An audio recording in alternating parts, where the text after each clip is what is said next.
Friends, उम्मीद करती हूँ आप सब लोग बिल्कुल खैरियत से हैं। योगर्ट बनाने की बहुत ज़्यादा रिक्वेस्ट थी, तो मैंने कहा आज आपके साथ इंस्टेंट पॉट में योगर्ट बनाया जाए। अच्छा, सबसे पहले तो ये मेरा इंस्टेंट पॉट है और इसके अंदर आप देखें योगर्ट फीचर ऑलरेडी है। और स्टार्ट करने से पहले कुछ ज़रूरी बातें जो आपके साथ शेयर करूँगी। सबसे पहले तो आते हैं अपने इंस्टेंट पॉट की तरफ। जब भी आपने बनाना है योगर्ट, तो आपका इंस्टेंट पॉट का लिड और इंस्टेंट पॉट आपका कंप्लीटली क्लीन होना चाहिए। और जो ये ढक्कन है, इसका ये जो रिम है, स्पेशली ये जो रबर है, ये बिल्कुल क्लीन होना चाहिए, वरना आपके योगर्ट में इसमें किसी भी चीज़ की स्मेल हुई तो आपके योगर्ट में वो आ जाएगी। है कि आपका जो भी योगर्ट हो उसके अंदर एक्टिव कल्चर्स होने चाहिए। इससे आपको बताने का, पता लगाने का आसान तरीका ये है कि पीछे इंग्रेडिएंट्स देखें और ये देखें, इस पर लिखा हुआ है एक्टिव बैक्टीरियल कल्चर। और आपका जो कल्चर है वो एक्टिव होना चाहिए, वरना आपका दही नहीं जमेगा। दूसरी बात यह है कि आपका जो दही है वो उतना थिक बनेगा जितना आपका हाई फैट दूध होगा। और आप कोशिश करें कि फ़ाइन फिल्टर्ड या फिल्टर्ड दूध इस्तेमाल करें, उससे आपका दही अच्छा जमता है। मेरे पास जो है वो फ़ाइन फिल्टर्ड है और मैं ये 3% यूज़ कर रही हूँ। आपके पास अगर स्किम है या 2% है तो आप इसको मज़ीद थिक और क्रीमी करने के लिए इसके अंदर क्रीम डाल सकते हैं। 8 कप दूध ले रहे हैं तो उसके अंदर 1 कप क्रीम डाल दें। अगर आपने मीठा बनाना है फ्रूट्स के साथ तो उसमें 1 कप कंडेंस मिल्क का डाल दें, अपने पसंद के फ्लेवरिंग्स डाल दें। अच्छा, अब ये हो गई तीसरी बात। और दही की तरफ वापस आते हैं। अगर आप 1 गैलन यूज़ कर रहे हैं, या तो आप यूज़ कर सकते हैं योगर्ट स्टार्टर्स, या आपके पास कोई भी योगर्ट हो जो आप घर में यूज़ करते हैं। मेरे पास इस टाइम ग्रीक योगर्ट है, या आपने जो घर में दही जमाई हुई है, अगर आपने एक्टिव कल्चर से दही जमाई हुई है तो उसमें होंगे डेफिनेटली, तो आप वो इस्तेमाल कर लें।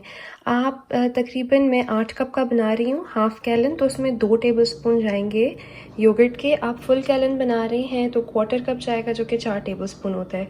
तो चलें अब आते हैं अपने इंस्टेंट पॉट की तरफ, प्रोसेस शुरू करते हैं। मैं स्टेप बाय स्टेप आपको सारे गाइड करूँगी। अच्छा, अब सबसे पहले तो मैं डालने लगी हूँ इसके अंदर दूध। हाफ़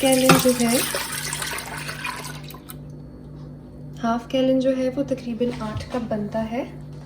4 कप पहले डाला था, 4 कप अब दोबारा डाल रही हूँ। सॉरी, मैंने 3% और 2% दोनों को मिक्स किया है दही को। तो अब जो है वो आते हैं बाकी प्रोसेस की तरफ। अब हम क्या करेंगे कि ये लगा दिया मैंने इसका ढक्कन, और इधर मैं इसको सीलिंग मोड पे करने लगी हूँ। ठीक है,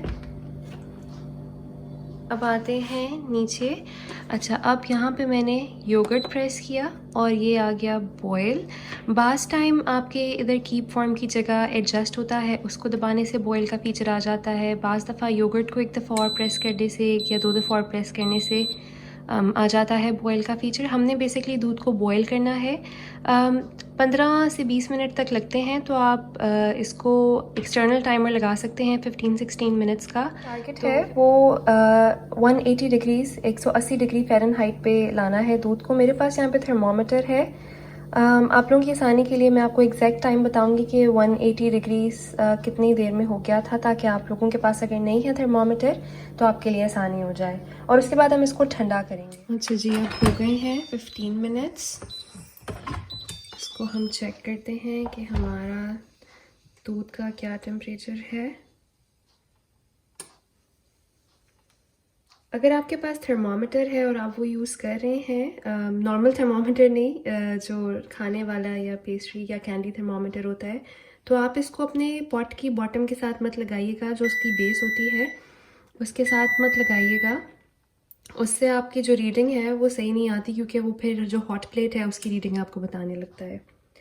तो अभी मेरा जो दूध है वो है तकरीबन 150 के करीब, और इट्स गोइंग अप।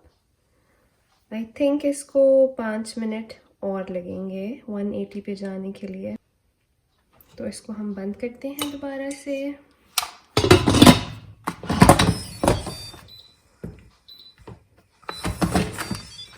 अच्छा, अब इसको हो गए हैं तकरीबन 22 मिनट्स, और इस टाइम पे ये मेरा जो है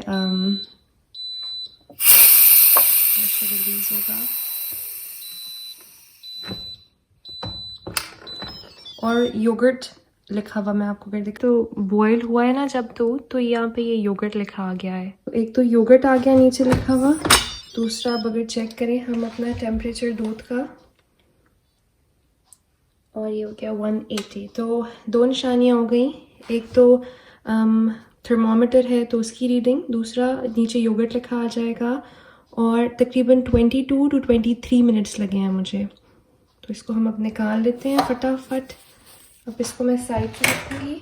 और नेक्स्ट स्टेप क्या है भला कि हमने इसको इसमें से नीचे से मैं अपना इंस्टेंट पॉट कैंसिल कर दिया मैंने, और इसको मैं अब निकाल के ठंडा करना है आपने। इसको मैं रख रही हूँ इधर साइड पे।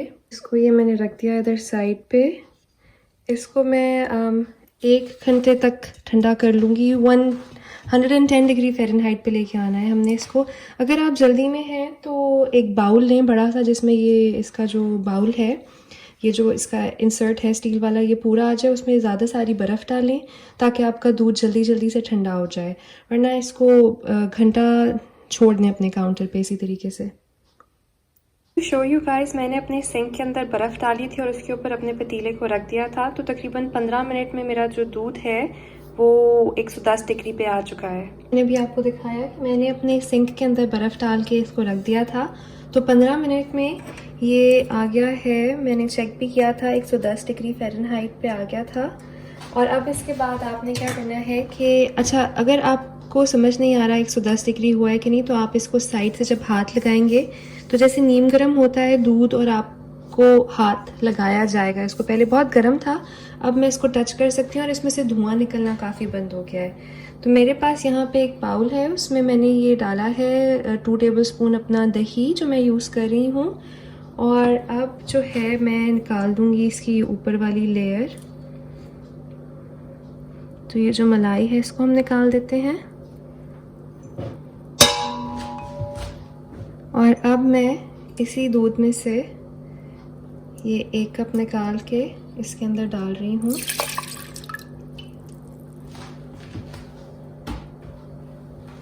और इसको अब मैं करने लगी हूँ मिक्स। अगर आप इसके अंदर फ्लेवरिंग डाल रहे हैं या कंडेंस्ड मिल्क यूज़ कर रहे हैं मीठा करने के लिए दही को, तो आप इस पॉइंट पे जब आपने ये दही डाला है दूध के अंदर मिक्स करते हुए, तो आप इस पॉइंट पे इसको डालेंगे।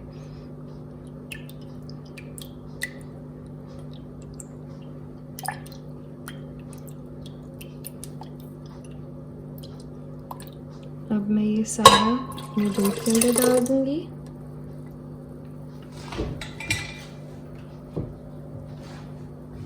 और अब हम इसको पकाएंगे अपने इंस्टेंट पॉट में, इसका योगर्ट बनाएंगे बेसिकली। तो आ जाते हैं अपने इंस्टेंट पॉट की तरफ। अच्छा, अब आते हैं इंस्टेंट पॉट की तरफ। दही मैंने डाल दिया है अपने दूध के अंदर। लेंगे अपनी लिड को और मेक श्योर कि वेंटिंग पे नहीं है, सीलिंग पे है। और अब आते हैं इधर योगर्ट, और क्योंकि हमने बॉयल मोड किया हुआ था, आप एक दफ़ा फिर योगर्ट दबाएं। बाय डिफ़ॉल्ट 24 आवर्स का होता है, लेकिन मैं इसको 8 आवर्स कर दूँगी।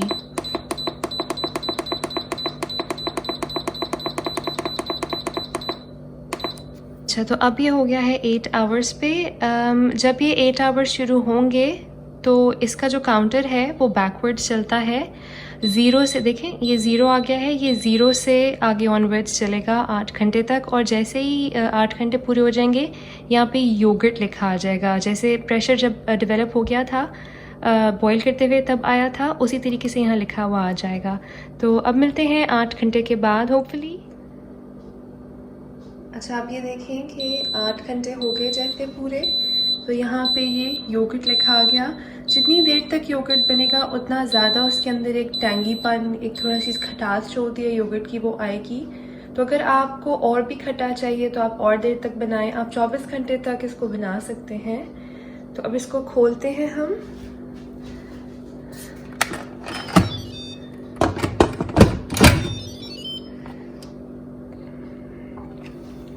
तो ये देखें हमारा योगर्ट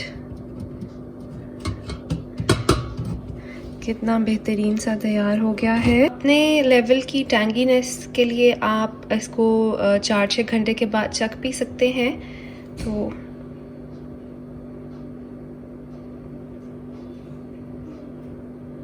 ये देखें, क्योंकि अभी ये गर्म है और ठंडा नहीं हुआ, ठंडा होगा तो ये इसके अंदर खड़ी हो जाएगी आपकी चम्मच। अच्छा, अब एक और बात जो आपके साथ शेयर करूँगी, अगर तो आपको इसको, जैसे हमारे पाकिस्तान में योगर्ट मिलता है थोड़ा सा लूज सा, अगर आपको वैसा रखना है तो आप इसको मिक्स कर लें चम्मच से। उससे ये होगा कि योगर्ट लूज हो जाएगा और इस तरह से, जिस तरह से ये भी सारा इकट्ठा हुआ हुआ है जैसे हमें डब्बे का मिलता है, वैसा नहीं होगा। अगर आपको उस तरह से चाहिए तो इसको विस्क लेके विस्क करके फिर ठंडा करें फ्रिज में, वरना ऐसे ही इसको आप ठंडा करें। और अब हम इसको फ्रिज में रखेंगे। फ्रिज में रखने की रीज़न ये है कि इसका, क्योंकि एक्टिव लाइफ कल्चर्स थे और वो मल्टीप्लाई होते जाएंगे और इसकी इंक्यूबेशन प्रोसेस चलती रहेगी, तो वो ख़त्म करने के लिए इसको हम फ्रिज में रखेंगे। और फ्रिज में रखेंगे तो ये और ज़्यादा थिक भी हो जाएगा। तो इसको आप 4 से 8 घंटे तक हम फ्रिज में रख देंगे। यही पॉट उठा के मैं अपने फ्रिज में रख दूँगी। तो फिर से मिलते हैं 6-8 घंटे के बाद होपफुली। अब हो गए हैं तकरीबन 6 घंटे। तो अब मैं इसको निकाल के आपको दिखाती हूँ। ये देखें कितनी अच्छी दही जमी है आपकी और कितना अच्छा जिगल है इसके अंदर। बहुत अच्छी दही जमती है। और ये देखें, इसमें मैं चम्मच डाल रही हूँ तो अब ये खड़ा हो गया है, बिल्कुल जैसे आप बाज़ार से डब्बे की दही लेते हैं, बिल्कुल उस तरह की दही बनी है। और मुझे पर्सनली इसका फ्लेवर ज़्यादा अच्छा लगता है क्योंकि आप इसको कंट्रोल कर सकते हैं कितना टैंगी चाहिए, कितनी खटास चाहिए आपको इसके अंदर। ये देखें कितनी ज़बरदस्त है, ये आपकी जम गई है। आप जितना हाई फैट दूध लेंगे उतनी ज़्यादा गाढ़ी आपकी दही बनेगी। मैंने 3% और 2% को मिक्स करके बनाई है। और मेक श्योर कि आप फ़ाइन फ़िल्टर्ड यूज़ कर रहे हों या पैस्चराइज्ड यूज़ कर रहे हों, उससे आपकी दही के ऊपर फ़र्क पड़ेगा। तो अब मैं इसको एक कांच के बाउल में निकाल लूँगी। कांच के बाउल में इसलिए क्योंकि प्लास्टिक के अंदर जो है वो स्मेल रह जाती है अक्सर। तो दही ताकि आपकी बिल्कुल फ्रेश भी रहे और उसके अंदर कोई स्मेल भी और ना आए, इसलिए कांच का कंटेनर ज़रा ज़्यादा सूटेबल है। जब तक मैं दही डालती हूँ तब तक एक छोटा सा रिकैप कर लेते हैं आप लोगों की आसानी के लिए। सबसे पहले आपने लिया था दूध, और दूध मैंने लिया था 8 कप, और उसके लिए हम यूज़ करेंगे 2 टेबलस्पून दही। उसको मैंने बॉईल कर लिया इंस्टेंट पॉट में 22 मिनट के लिए, 22 मिनट्स के लिए बॉईल करने के बाद मैंने उसको ठंडा किया तकरीबन 15 मिनट के लिए आइस बाथ के साथ, 10 से 15 मिनट के लिए। और उसके बाद हमने उसके अंदर दही डाला और उसको इंक्यूबेट होने रख दिया 8 घंटे के लिए। जैसे ही 8 घंटे पूरे हुए उसको फ्रिज में रख दिया और 4-6 घंटे में आपकी दही बेहतरीन सी जम जाती है। और लाजमी नहीं है कि आप एक ही दफ़ा में 8 कप यूज़ करें। आप अगर श्योर नहीं हैं, पहली दफ़ा बना रहे हैं, तो 2 कप का बना लें आधे टेबल स्पून योगर्ट के साथ। तो ये थी आज की रेसिपी। उम्मीद है आपको पसंद आई होगी। पसंद आए तो लाइक और शेयर कीजिए, मेरे चैनल को सब्सक्राइब कीजिए। मुझे अपनी दुआ में याद रखिएगा। Until next time, the homemaker baker over and out.